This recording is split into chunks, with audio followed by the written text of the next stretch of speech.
All right, here we go. Taking a look at another Korea versus Korea matchup. We have Damwon Kia, not nearly at the same level that they've had before, that they showed last year, and we have KT Rolster. KT Rolster, familiar franchise, completely new players to their team, but these are all guys that are very familiar with the stage. This team was very, very good. They were the second best team in Korea all year long, only behind Genji. They were stronger than T1. I expect them to be heavy favorites in this matchup.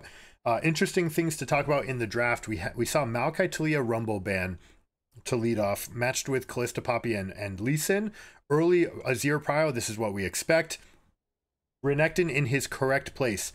R4, blue 4. This is where you want this champion. You don't need to be fighting to try to take it early because it's that good against everything. That's not the case. There are counter picks, including Kennen, available in the environment. Not to mention Jax is a little bit stronger versus him now that the magic resist has been taken away from Renekton. So there are points of weakness. I do love that they go for Renekton on R4. They end up opting for Sejuani. Giving the counter pick to the jungle is something that's fairly rare. What I do like about this Sejuani into Jarvan is that you can just shadow Jarvan all day long and say, all right, Jarvan, where are you at? I'm coming second. I'm going to blow up whatever fight you go for. We also saw some blue teams going for flash over the wall, hex flash, use it to go kill the Jax up in the top lane because it's not someone that always uses their ward at early levels. We'll see if that's an adaptation that comes into this game as well. And last but not least, our favorite, if you guys are playing on 1320, you guys know how insane Ziggs is. The change to his Q, making him hit from 30 range further out and also splash 30 range further out, means that you can absolutely take over. I highly recommend this champion for free low in your games. But in this game, we're talking about Ziggs Leona. It's pre-buff. It's not quite there. You will lose the all-in to this Alistar Xayah. It is not close, okay? If this is one of those matchups where you can look for just pulverized flash onto the Ziggs and just lock them down, the sustained damage that you get from Xayah is tremendous in comparison. Also, you're not really taking advantage of the attack speed that you normally get from here. And also the fact that you've got all this AP. I don't know how we decided that they wanted Ziggs out of this draft. It makes no sense to me. Yeah, I can't come up with a good reason why you would do this. Just, it accomplishes nothing for your team. Ashe is available. Ashe is the best carry on the patch. People are still not wise to it. Apparently only T1 is the only team that thinks that it's good. And the amount of damage that you're giving up at this early levels should be completely exploitable. One thing I do want to give a shout out to KT for, and this should be automatic at this level. Look at this draft. Watch what they do. Boom, lock, done. They do it immediately. All right. You do not want to give your enemies any chance to respond to your play. This is something that Magic players and card players in general know. It's like, all right, I do my preparation. I want to make actions that force you to decide before I do my final thing and say end. And when I want to end my turn, it's like in Magic cases, I go, all right, that's what the game looked like. Okay, land, play this thing, go. And you want to deny as much information so that essentially they play on their own clock. You don't want to let them play on your clock. We see it way too often in these games where it's like, all right, hover this, hover this pick, and they're worried about not getting in the pick in time. That shouldn't be a concern of yours. It should be, okay, be prepared to pick Sejuani, but you don't need to hover it. All right, these guys are fast enough. You can pick with less than a second left on the clock, so you can just allow these picks to come in super late. So props to KT. This is something that I expect everyone to do in these drafts. It's a small thing, but denying information absolutely matters as the games progress. All right, let's take a look at the game. Weird composition from Damwon Kia. I love Ziggs, but I hate this comp. Ziggs Leona, very nice pairing.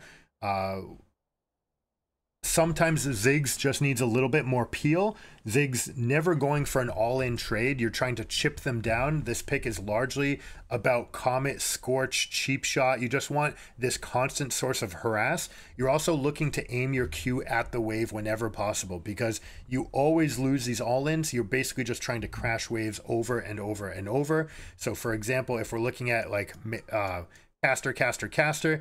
As enemy champion kind of moves in and out of this range, you want to throw right here, and you want to aim so that it hits the minions. The spell will always be dodged by players at this level, always. Unless your name is Shifter, who somehow broke the code in mid lane about hitting Ziggs Q on their face.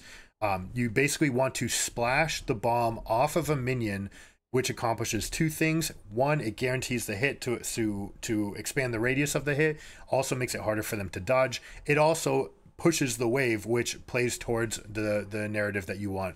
Now, beautiful trick done here. This is something, oh my, we have to give him props. I'm going to slow it down and pull you up. Hopefully we saw it on camera.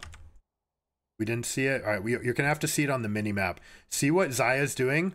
She steps ahead of the wave and pulls the wave into the bush. All right, you guys can pause the video. 140 in the timestamp. Wow, when you do the comments, what are the things that this does? One is it forces the minions to drop their AI. Their AI is normally minion 1 fights against minion 1, 2 fights against 2, 3 fights against 3, and so on. The moment that they see Xayah and aggro onto Xayah, they forget that, and now they go first target, first target, first target. They're all going to go right here after this first one. This will create a push coming back to you. Secondly, it brings the wave to this side of the map, meaning that the reinforcing wave will come and match, and basically their wave will be here as yours reinforces. This also guarantees that a push comes back to you. What are you giving up when you do this? You tend to give up the level 2 spike, but you gain a freeze for yourself. This is going to be important because Sejuani is looking to go topside in this map state, and so you don't want to give any angle for Jarvan. So I have to give them a shout out. This is expertly played at level 1. Multiple things different that are going. The wave is going to push. The AI means that this wave minion could get lost if they're leashing. They're obviously not leashing in 90% of pro games, but you can use this in your games in solo queue. Anytime they leash, they're going to lose one of these minions, and it creates a tremendous advantage. It means you can spike earlier in the game. So let's see if this comes out and if it plays out to fruition they want. Sometimes when you have an AoE champion like a Xayah, what you also want to do in this case is throw your Q through the backline minions so that they're just a little bit lower as the wave state progresses, so that you can rebound and get to your level 2 and level 3 faster.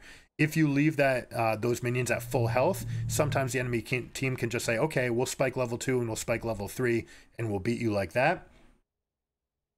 So we'll see how that ends up playing out in the bot lane.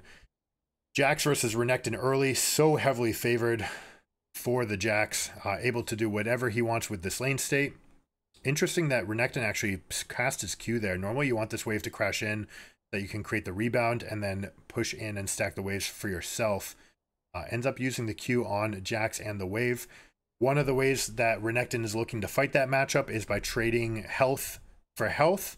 You end up losing the trade always by a little bit, but then you gain it back by casting your empowered Q into the Jax. You're always going to be looking to dash away from the Jax Q. When he jumps into you with Counter-Strike, you just dash away, you await the Counter-Strike, and you come back.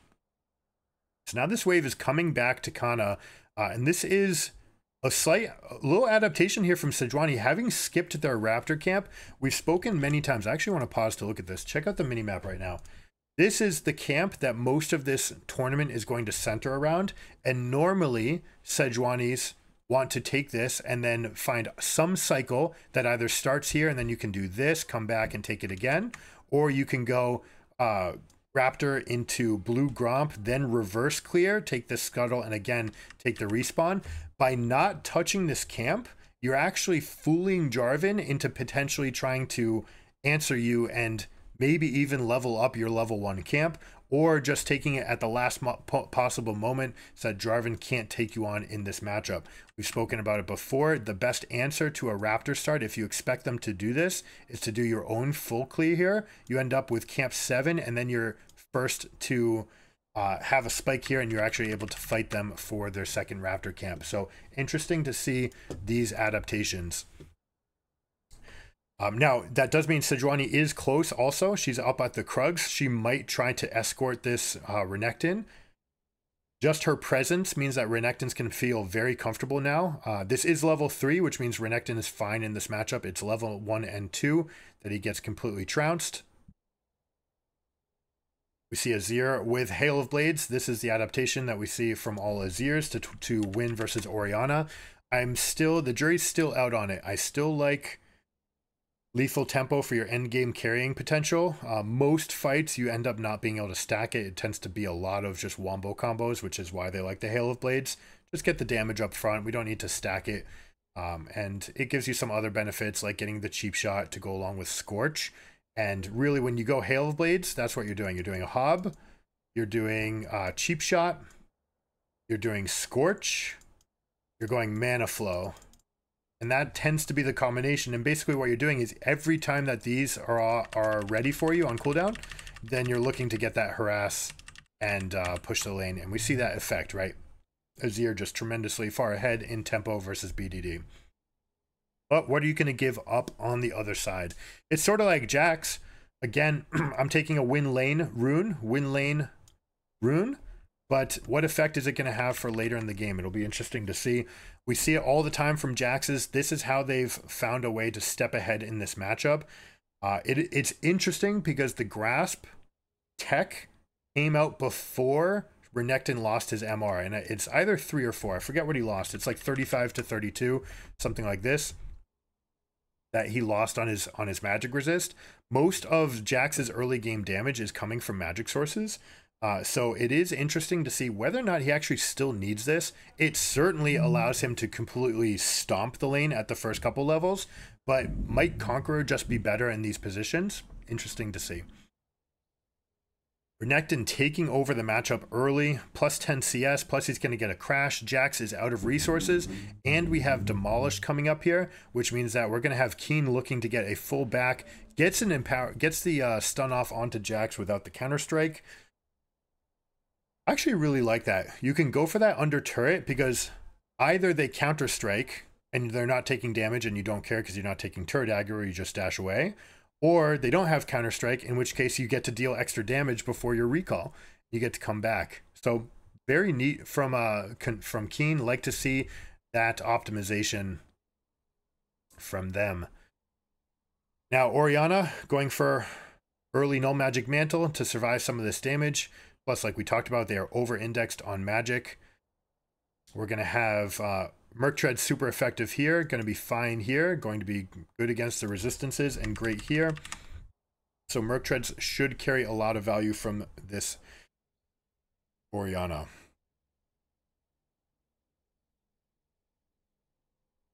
What is Jax to do? Staring off into a 70% enraged Renekton means that he gets to do whatever he wants with this lane. It looks like he's just going to crash it in and look for River Prio.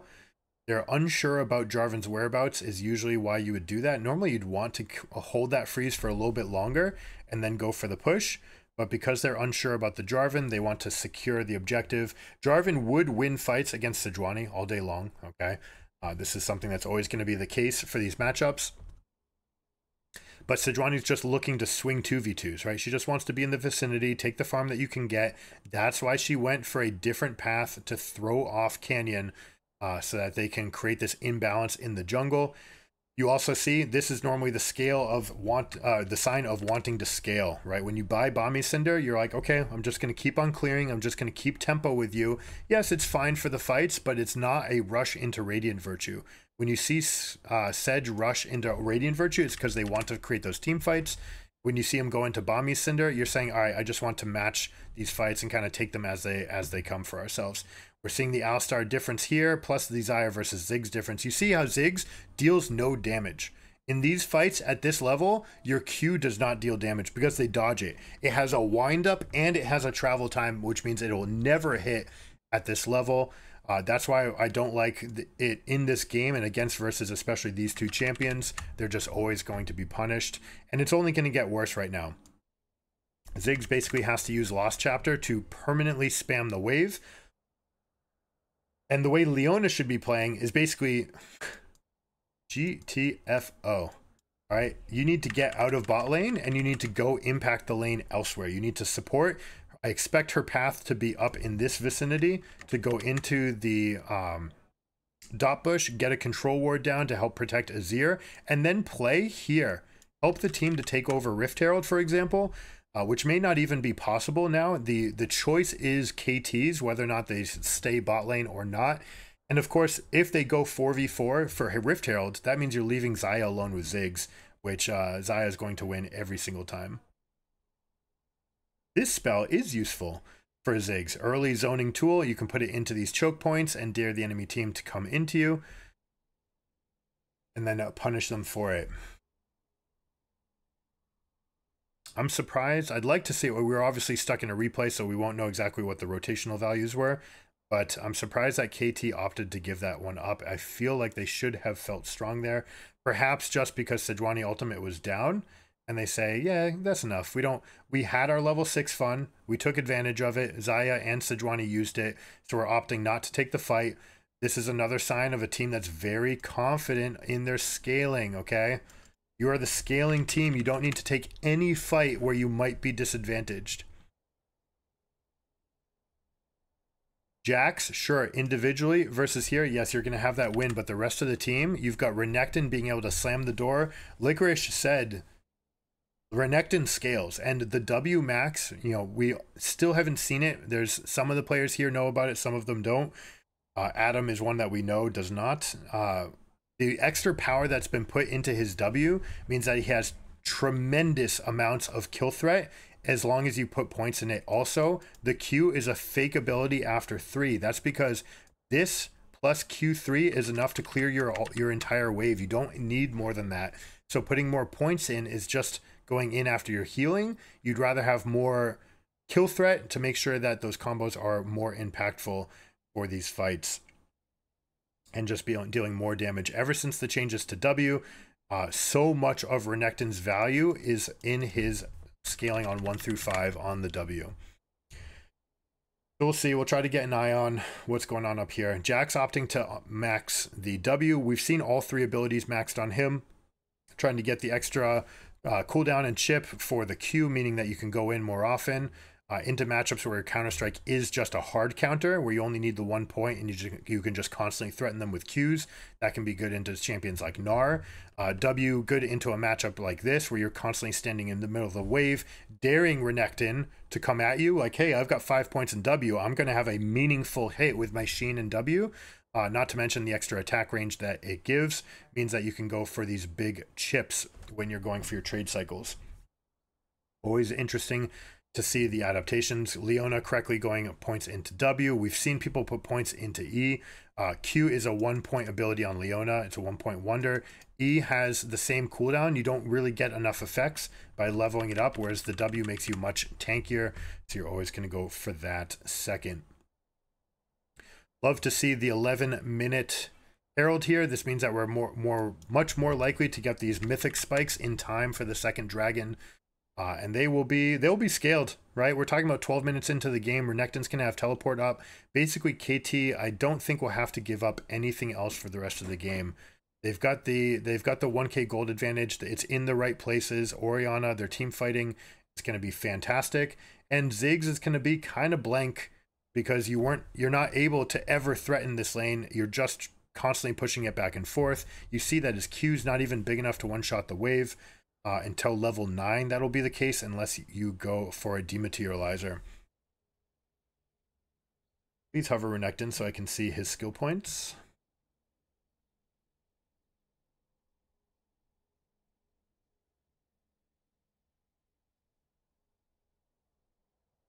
Are we going to get a dive here? Alistar creating an up-tempo play, being on this side of the map, gets a ward down.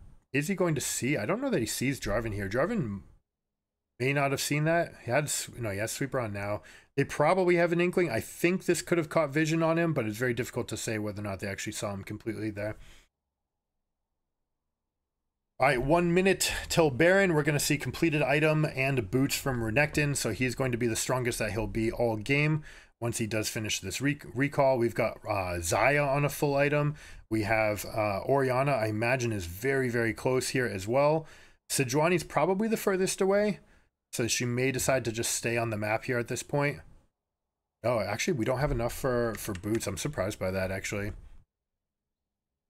Wondering if he either missed a cannon or missed a plate. Normally, we'd expect them to have the gold by then. Opting to go up top, I actually don't like this. I'd rather see Renekton come straight to the river, and you guys could come take this comfortably, and then answer back with your teleport.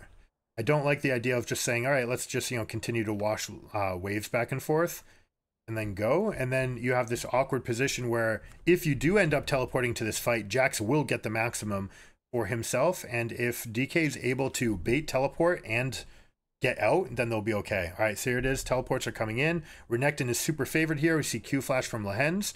Renekton very strong, but they're opting to wash back. Don't want to step into the maw of Jax. You don't want to let him stack up his passive. Once he's done with his passive, all right,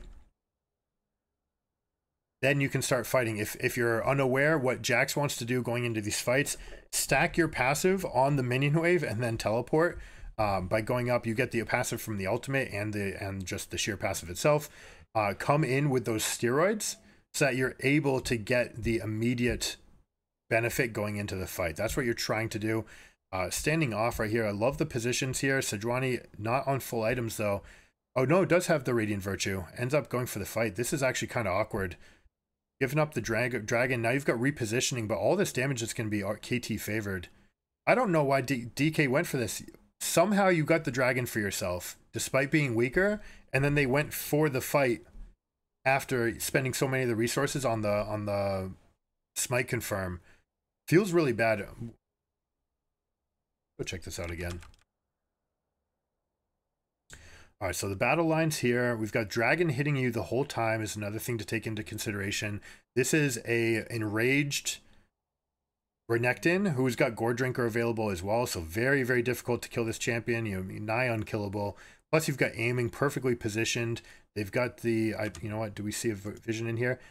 They've got the one ward placed in. This is vital. If you want this fight, you need to put a control ward down in this spot. They end up putting a Sand Soldier down for vision. Not enough. Cannon comes in and steps in, but you see how all of the champions here are available to deal damage. Even Orianna, because she's able to throw her shield onto Renekton. This is literally like the strongest point for Renekton all game. Sejuani having peeled Showmaker just enough. Renekton can dive into the middle of the team, and he can have the Orianna ball put on his head. Means that we should get a huge wombo. Let's see. 3 people in there getting hit by the shockwave. That is they just volunteered themselves into that too. That's Renekton. How are you going to kill that guy? Feels kind of weird. DK should have considered that a huge win, that they were able to get the dragon for themselves. That is the one thing that Ziggs is going to offer, is a lot of poke in those situations. But I'm not even sure that he had completed Leandries at that point. All right, Leandries is done. Okay. It is what it is. With Leandries has meaningful poke. They're able to get a lot of chip damage out from those champions, and that should have been enough. Taking the dragon was your prize. You did not need to go for that fight. Now Keen is going to be unstoppable. Uses the tempo for himself to go get another push in the top wave. Decides to hold on to that tempo. Throws the wave at the turret, expecting that he doesn't have enough to go kill it, so there's no reason to stick around for it. Instead, you can get back on the map. I absolutely love this. You see how Renekton's pathing mid? This is to get maximum effect of your gold. Your gold dies if you stay in top lane. Your gold dies if you stay in bot lane. That's why you need to get these carries into the mid lane. You want to rotate inside out, get mid lane prio, and then you can start taking this fight. Here's that fight. Like we saw, Ziggs not dealing that much damage. We saw a couple, but look at these Qs. They're just doing nothing. There you go. We got one. They hit one person, but at the same time as your Q hit, Orianna's Shockwave plus W hit 3 people. There's a slight difference in damage there.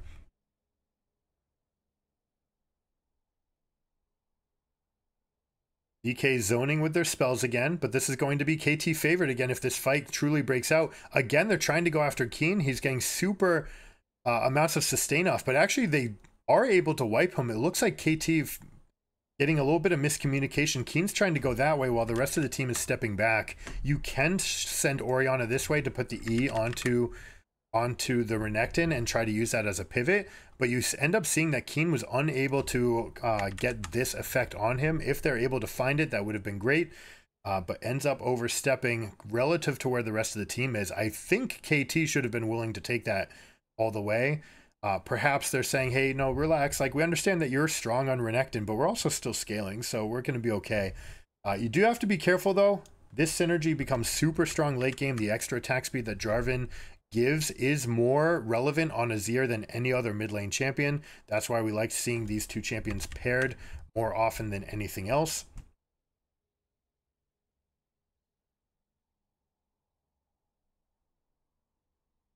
We'll see if DK is able to get anything off the back of that. The fact that they were able to kill the extra Herald and get the kill onto Renekton was tremendous for their chances in this game. But that said, they're still super far behind here. They used the Herald very quickly. I like that. There's a chance if they're able to get one more turret down, and of course it is a Ziggs, so your best friend in the game is Rift Herald. You'd like to go get Ziggs to these lanes and proactively swap lanes. This is one of those champions that you can just take your whole stack, move 5 people over to a lane, or even 4, and you put one person opposite. You let someone like Jax go pick up waves while the other people, or Azir even better potentially, to go pick up waves, and you rotate over the Ziggs to go get these turrets. You can also set up 1-3-1 where you have Ziggs in the mid lane. You send up these guys to pick up the waves, and then you rotate over, creating 4, and you use that 4 while you're strong to go get these standing gold fountains right here. This is how Ziggs should be played. Ziggs has been kind of paralyzed most of this game, stuck in the bot wave.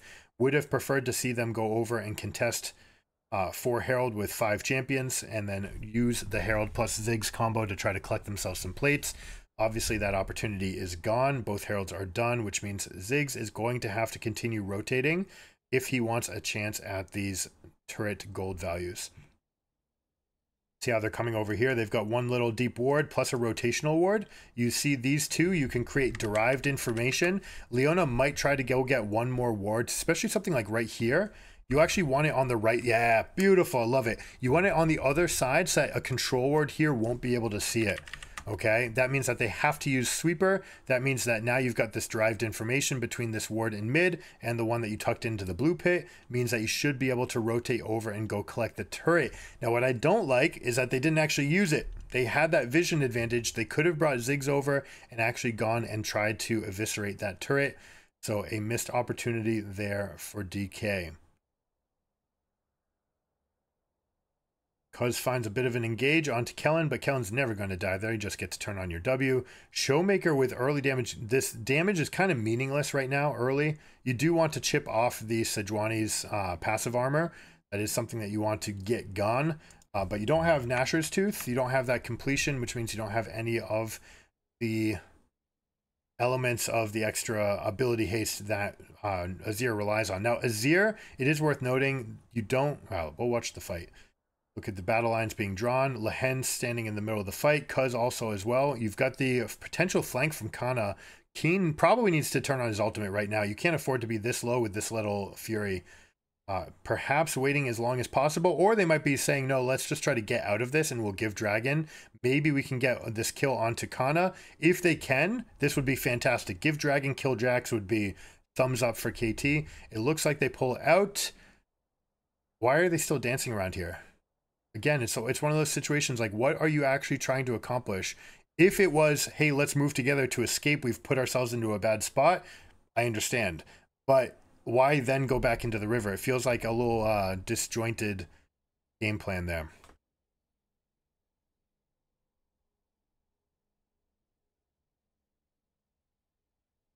Now, 3 dragons versus 0. You might say, haha, but DK can scale with soul. This is a meaningless buff. Just cross them out. Take it out of your lexicon. Dragon Soul is for the team that is winning to give them an extra tool to help them win. You should never consider the soul to in and of itself be the win condition. It is frail. It is a little bit better in 1320 on live, but that being said, each one of these individual buffs got worse. So across the board, I believe it was a 20% nerf to every single dragon buff. On top of that, when you're looking at your ability to kill the game, a lot of people don't know this, but your Dragon Slayer stacks, for each dragon you've killed in the past, the dragons now have 7% resistance to all damage that you deal to them, okay? This means that it is that much harder for you to actually go kill the Elder if there's a fight to break out. So let's say that you have the soul and you're fighting for Elder, your team deals 28% less damage to dragon. So a strategy that is perfectly viable is to let the other team go kill all the dragons, and then you say, all right, let's 50-50 this Elder, except we deal significantly more damage. That means advantage comes to us for smites. That means that we're going to be able to get combos on smites better. It also means that we're just potentially stronger, because while you took dragon, we got gold. That turned into actual items in inventory that became synergy for our kits, and that it can be the difference.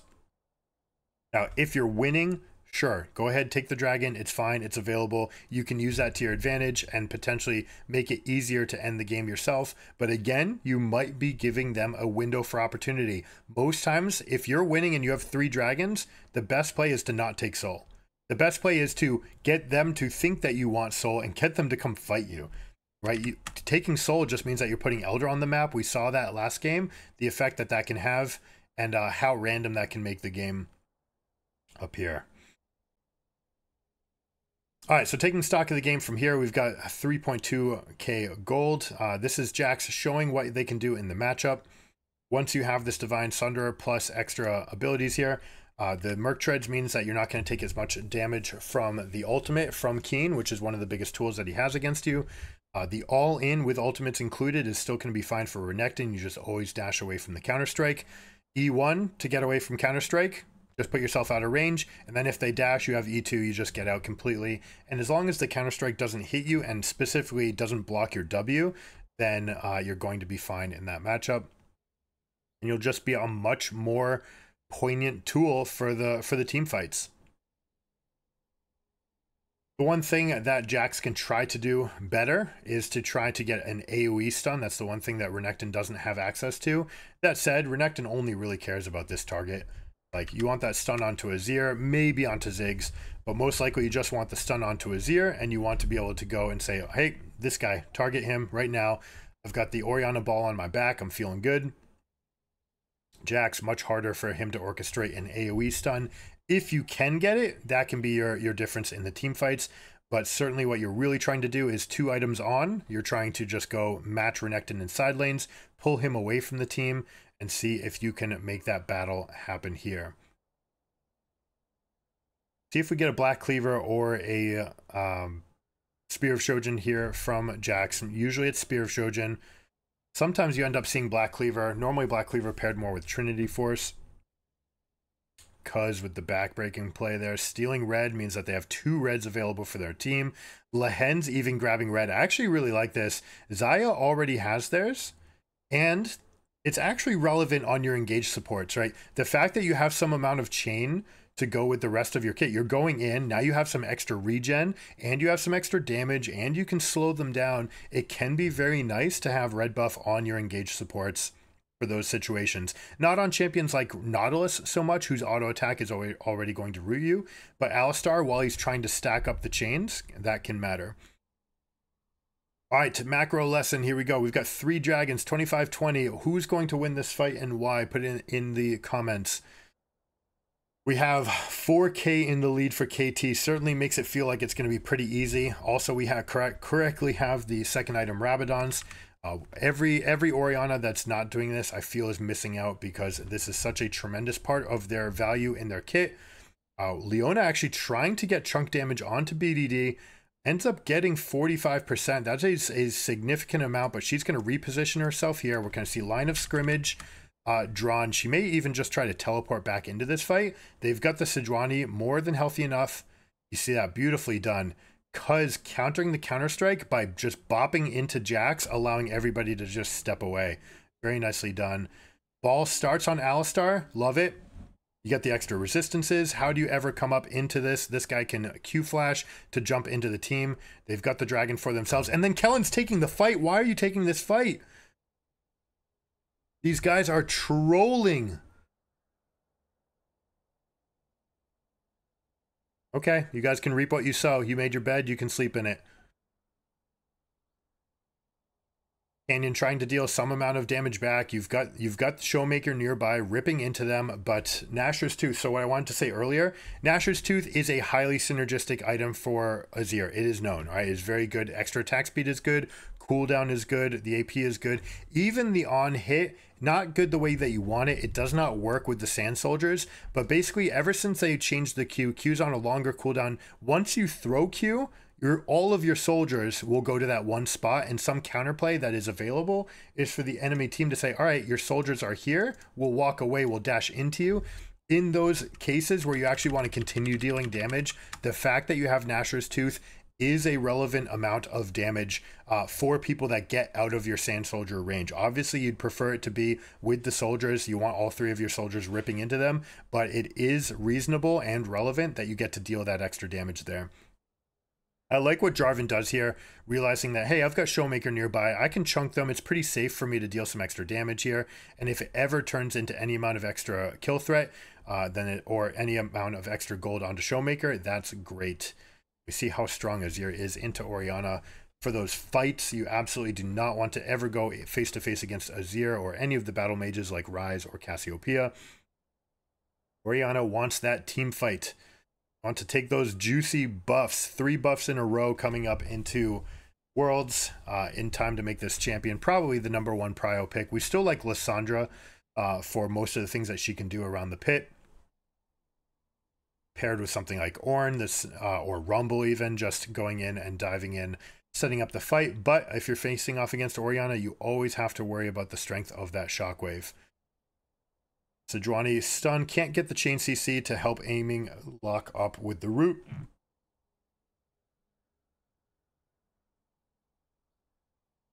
We see him kind of flexing. I actually like this adaptation, not going straight for the Baron, opting to go push up into mid. You gain mid prio first. If they contest you, you take the fight. That's exactly what KT has done for themselves here, and they're going to wipe the floor. Jax has no business teleporting into this fight. It is a completely lost cause. The only thing he should have done is tried to give the minimum, which is to give the inhibitor and go up and push and try to trade and create threat. And best case scenario is you trade inhibitors, right? They go up push, they're going to be much faster, all right, it's true, but they might go inhibitor and then into Baron, and if you can go trade inhibitor here, then you have a chance of defending the Baron by having that point of strength with the supers. If that does happen, enemy team should send 1 person up into the top lane, 4 into the lane versus the supers, and that at least will get them to always be pushing, never give up that weak spot, but at least you force them to give you something back. Teleporting into this fight just compounds the loss. The story of most of these fights here, I'd like them to be better. Honestly, I expect them to be better. Most of these players have been to Worlds many times. I don't expect them to have these jitters. The inexperienced teams makes more sense. All right, we got to fight. Let's just try to fight our way out. Experienced players should know this. Professional players of all levels should know it, frankly. It should be second nature to not snowball these losses. I know that sometimes they're saying, all right, calculated. I've seen exactly how many spells you've put on cooldown. I'm still stronger than you, even though we're 4v5. That needs to be a separate assessment, though, right? That needs to be, let's say all 5 of these ultimates get used and they kill 1 person. Right, let's say they kill Ziggs with 5 ultimates. Yes, then the 4 of you can go and continue the rest of your fight because you still have very strong members going. Or even better, they kill Jarvan and they just leave you with more abilities still intact. Then you can go and try to deal some chunk damage back. And then if the chunk damage goes well, then you can continue going for the all-in. Instead, they allow this game to snowball. They give everything in both lanes. This Baron buff is going to make them collapse the base. Very difficult. Jax is finally starting to push. Make them commit all the way before you come back. Here they go. They've committed. Recall is in line. And you're good. At least you can take a punch now. Go for everything. Azir should be shuffling in and throwing them into the turret. Those health bars were low enough that you should have taken your risk there. No more minion waves available. All right. The backdoor bonus would be amplified. You can just shuffle them in and take your fight, but right now letting the waves come back in means that you allow KT to get all the pressure for themselves once again. Now they can sit back under the protection of their minion waves and just take the fights that they want as they come up. You see how Sejuani just constantly using the Arctic, or is it called Arctic Assault? The Q, jumping into Jax. Every time that Jax puts E on, Sejuani just bumps into them, and then everyone steps away. Beautifully done. Low HP bars. Unfortunately, Ziggs is one of the worst champions in the game versus low HP bars because there's so little outplay potential. In fact, the outplay potential is uniquely on their side, where they can dodge all of your spells and you can't do anything. Fascinating game, well played by KT. Hate the draft from Damwon Kia, and again, we see it all day long. This has been the story of day 1 and day 2 in the Swiss. Teams that are losing, continuing to just allow the game to snowball by walking into these situations where the enemy team has a chance to just obliterate them. So we need to see that improved from these teams if they want to qualify.